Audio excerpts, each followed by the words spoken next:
પ્રશ્ન હશે કે આ વિઝન મિશન છે શું અને આ બનાવવું કેમ જરૂરી છે? યસ, તો એક એક્ટિવિટી થી આપણે આ વસ્તુ ક્લિયર કરીએ જેનાથી તમને ક્લિયરન્સ આવશે કે વિઝન મિશનનું મહત્વ શું છે. આપણે બધા લોકો પોતાનો હાથ જે છે એને આગળની સાઈડ લઈ આપીએ વી શેપ ની અંદર. બધા લોકો એકવાર એક્ટિવિટી આ કરો મારી સાથે, મજા આવશે. હવે આપણે શું કરવાનું છે, એક આંખ બંધ કરીને આ બંને આંગળીઓની વચ્ચેથી આપણે આ વિઝન કોડને જોવાનું છે, યા જેને LIC નું દેખાતું હોય તે જોવાનું છે. એક આંખ બંધ કરીને આ રીતે. શું આપણે બે આંગળીઓની વચ્ચેથી વિઝન મિશન બોર્ડ જોવાનો પ્રયત્ન કરીએ છીએ તો આપણને દેખાઈ રહ્યું છે? યસ. હવે થોડા સમય માટે આપણે આપણી આંગળીઓને જોવાનું છે, વિઝન મિશનને નથી જોવાનું. હવે આંગળીઓ ક્લિયર દેખાય છે, વિઝન મિશન ભૂલો દેખાય છે? Yes, thank you so much.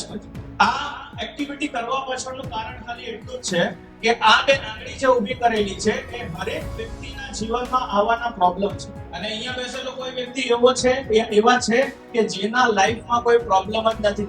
તો એકવાર હાથ ઊંચો કરો. એવા ભગવાનના મને આશીર્વાદ જોઈએ. હર એક વ્યક્તિના જીવનમાં પ્રોબ્લેમ છે. યસ યા નો?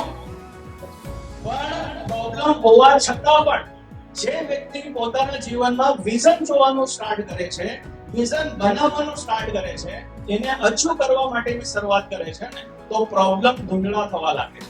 જો આપણું વિઝન ક્લિયર હોય ને તો પ્રોબ્લેમ ધૂંધળા થઈ જાય, અને જો આપણા જીવનમાં વિઝન આપણું બનેલું નથી તો પ્રોબ્લેમ મોટા થઈ જશે. ક્લિયર થયું? હવે બીજી એક્ટિવિટી આપણે કરીએ જેનાથી હજી વધારે આપણને ક્લિયરિટી આવશે. કેટલા લોકો અહીંયા હોલમાં બેસેલા છે, ઠંડીનો માહોલ છે, ગરમી થઈ ચૂકેલી છે, પણ એવું ફીલ થઈ રહ્યું છે કે આ ગરમી ને ઠંડીની વચ્ચે વરસાદ પણ પડી શકે છે. કેટલા લોકો એવું માની શકે છે મારી સાથે કે અહીંયા વરસાદ થઈ શકે છે? કોઈ નથી માનવા તૈયાર? તો એકવાર આપણે પ્રયત્ન કરીએ. પ્રયત્ન તો કરી શકીએ ને કોઈ વસ્તુનો. તો થોડી તમારી જગ્યા ઉપર તમે ઊભા થઈ એક એક્ટિવિટી આપણે કરીએ. ઊભા થઈ પ્લીઝ. હવે બધા લોકોએ પોતાના જગ્યા ઉપર ઊભા થઈને આંખો બંધ કરી દેવાની છે, અને આંખો બંધ કરીને જે વરસાદ વરસવાની મેં તમને વાત કરેલી છે એને ફીલ કરવાનું છે. કઈ રીતે ફીલ કરવાનું છે તે હું તમને ક્લિયર કરીને જણાવીશ. આપણે આપણી આંખો બંધ કરીને બે હાથનો યુઝ કરવાનો છે. અને બે હાથનો યુઝ કઈ રીતે કરવાનો છે? હું 1 બોલીશ, 2 બોલીશ, 3 બોલીશ, 4 બોલીશ, 5 બોલીશ.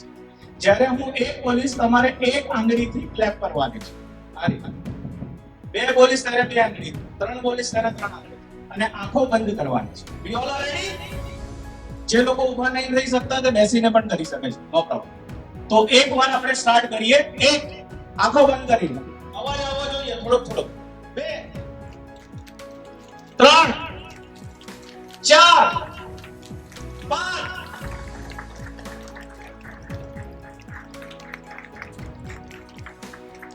Thank you so much. આપણે બધા લોકો આપણી જગ્યા લઈ શકીએ છીએ.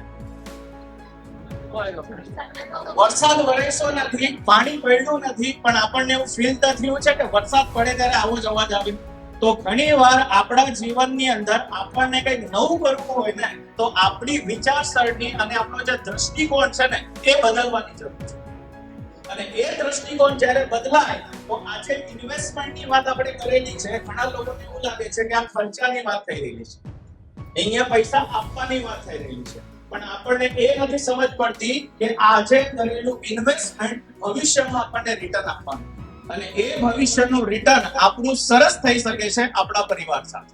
બીજી હવે ચર્ચા કરીશ વિઝન મિશનને લઈને કે જેનાથી હજી ક્લિયરિટી થાય. આજથી 10 વર્ષ પહેલા ફોરેનની એક સ્કૂલની અંદર એક સર્વે કરવામાં આવ્યો, અને એ સર્વેની અંદર 100 જેટલા સ્ટુડન્ટોને ભેગા કરવાય, અને 100 સ્ટુડન્ટોને કહેવામાં આવ્યું કે તમે તમારા જીવનમાં શું કરવા માંગો છો એ તમે એક કાગળ ઉપર લખો અને તમારું વિઝન બોર્ડ તૈયાર કરો, તમારો ગોલ તૈયાર કરો. આજે માનો કે તમને બધા લોકોને કંઈક ને કંઈક એક્ટિવિટી અહીંયાથી મળવાની છે, અને એ એક્ટિવિટીની તમારે શરૂઆત કરવાની છે, એવું આપણે સમજીને ચાલીએ. હવે થયું એવું કે 100 લોકો જે હતા એમાંથી 70% લોકો એવા મળ્યા કે જેને નોટ અને પેન હાથમાં લીધી છે. એને શું વિચાર્યું, આપણને આ બધાની જરૂર નથી, આપણું બધું ક્યાં છે, અહીંયા છે.